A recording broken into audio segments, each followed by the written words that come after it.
ప్రేమ, యేసుని ప్రేమ.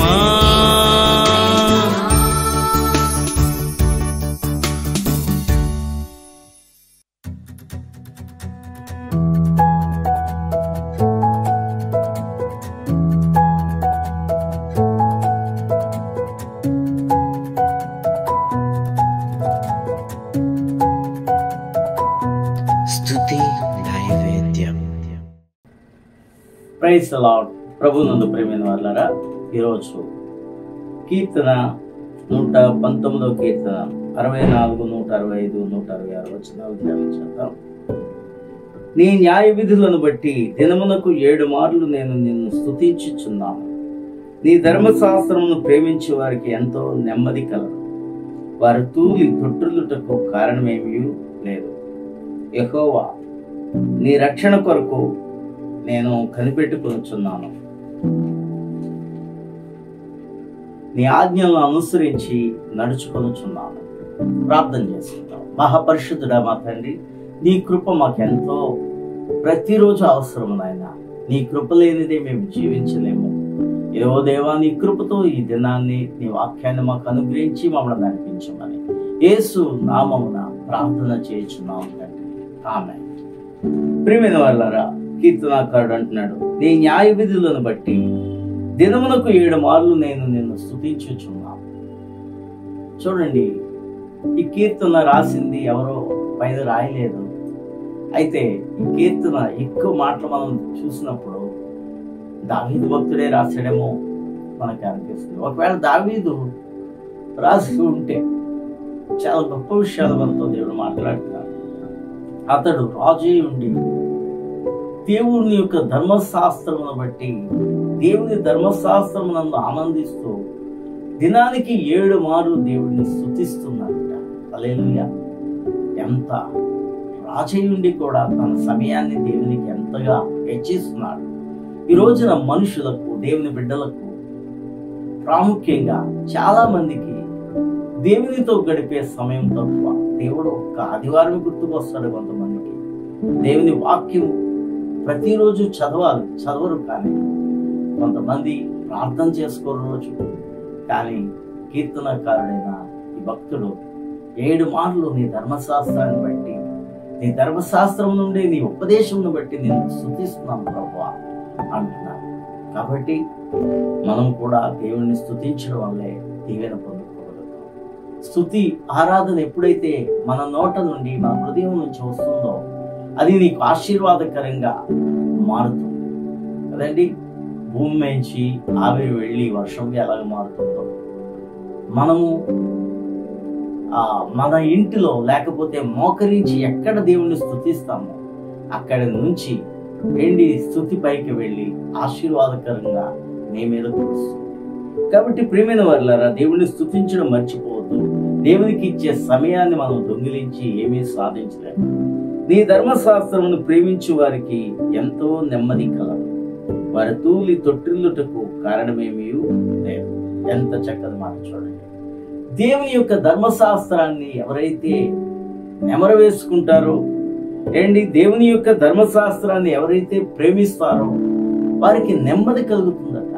చాలా మంది కుటుంబాల్లో ఏదో ఒక గొడవలు, ఏదో ఒక అశాంతి, నెమ్మది లేకుండా, నిద్రలు కూడా పోకుండా, రాత్రి వేళ నిద్ర పడక ఎంతో మంది బాధపడతా ఉంటుంటారు. ఎందుకంటే ఎక్కడైతే సమస్యలు ఎక్కువగా ఉంటాయో వారికి నిద్ర రాదు, నెమ్మది ఉండదు జీవితానికి.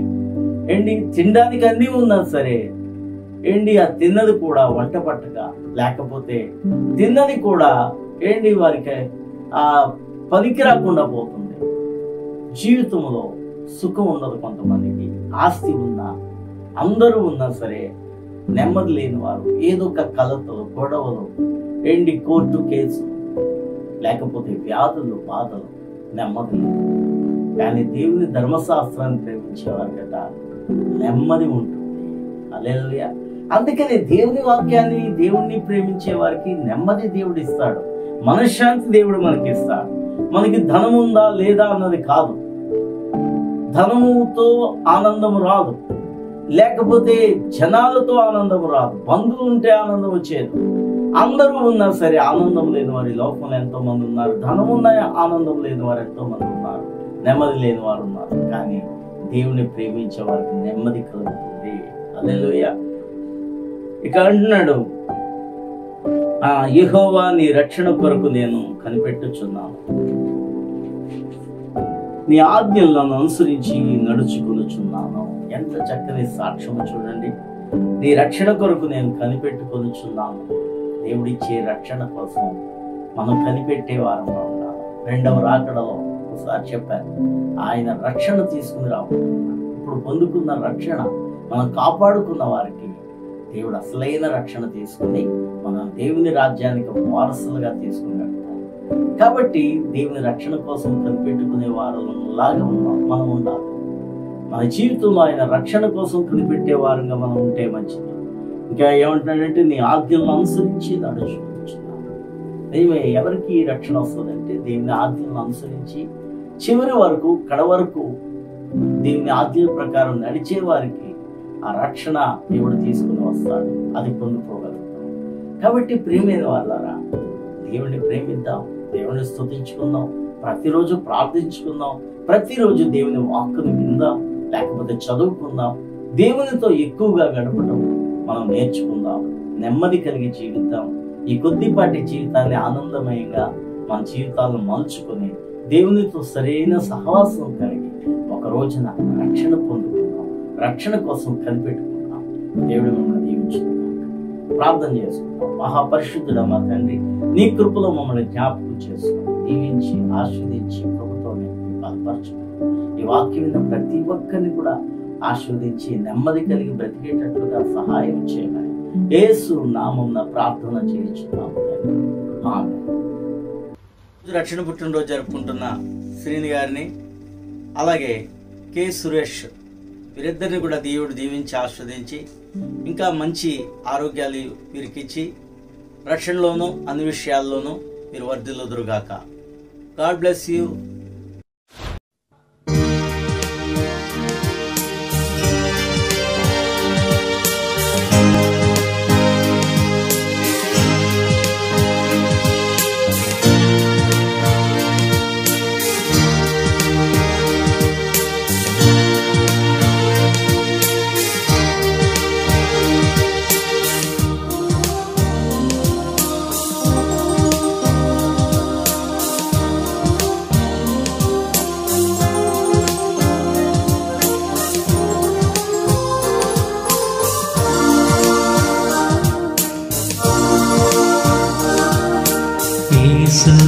నాతో ఉంటే చాలు, నాకు ఈ లోకంలో ఏది అక్కరలేదు.